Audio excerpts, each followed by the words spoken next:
Nakabenta ki khobor ke baman kasngi subscribe yo Antor News. Kublai pi baro kini longki khubor bamta kasngi. Ai bagaman sim Rangbah akan janai kenang bapinduk janai haban dadap pura ba Rangbah hagan jung minta. Kabla sot naga shiti ujakap ningkong sau kadai kamat phang pedeng jung limpung jung ye kenduk lang kabakhat sau jung sunjuk isang Rangbah katelik jilan yamba. Ya katai kelimpung jengya kenduk lang baka senjuk kalala ban pelong haka yang mani Saint Teresa shnat nyam Nongshyrngan East Khas Hills District men ka arfway bat arfu arterik uyayong arhajar arfulai. Hagati kelimpung ba ki Rangbah ba Longkpa lawan shimenta da ki nyotli ki zone jaga jilan yam Shillong haga jengyalam spiritual director ka senjuk Rangbah ka jilan yam ba Shillong usoblei Andres Parian bat kinam kit kam ka senjung. Rangbah Carlos Kharkongor President u General Secretary Rangbah Geoff Presley Marbanyang.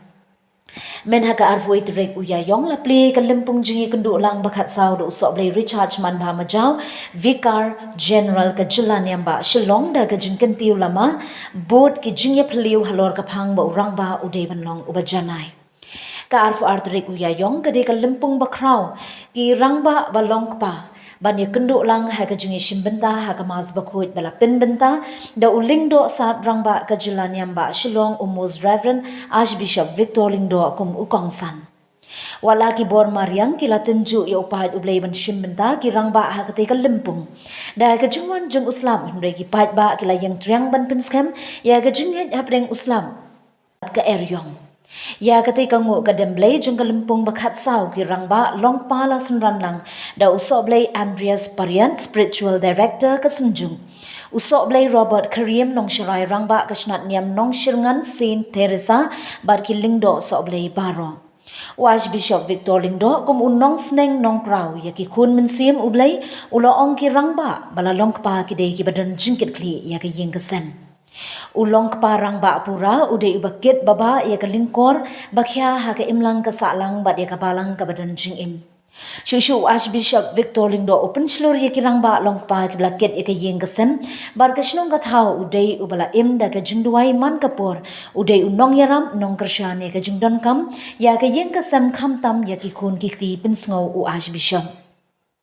Haga no phais ngi kamariang kala ailat ikipat ba gilala ban pendep ya kelimpung jing ya kenduk lang da ka jing mani sakramen bar ka jing penhap no ya ka lama jong ka senjuk do Archbishop Victor Lingdo bar ka jing penna ya ka limpung bakhat san ka banlong ha usnem arhajar arpusau ha ka Parish walang zone 4 da usok blay Andreas Periat spiritual director ka senjuk. Kasi Pentecost upetros wayang lang pat kadwingut Ula penjam la kasur bolaong korang ba Judea pat pi barok ki besong Jerusalem to kentip yakni pat usak skor ya ki klien jonga uji sunasret ubriu ya ubaplat kubur hapi dauble da ki kamba ki jingpla action ki bau blewele da u preng jupi kumba pi hi kitip Yau neu Jisu, yau Blaitino kat kum kesendur pelamang bat kecingmu lupa jauh blay. Tidak salah puna bat gapenyap ekti jong kiri paman. Henry ublayu pengipaju, abau pelaju na kecingkum jong keciyam. Namar kemla belong bau syabat haka. Naba udabit ulong sepang jungu. Ngalayoi yau trai berbor khmat junga. Namarudon hakamon junga. Bangun omsya pensir. Namar kata karunut junga kelak kemen. Badusle junga olasat kemen. Putet kadok junga kan seim hagajing. Play Longkpa penian kenyi kaki tuai pengipan hok kami. Lembau buat kami try kami ujian sukses. Ay benyo yang ikabay lapan di bekingay kedisinya ami ibani kani brolan jauh pres putrai jongi amen.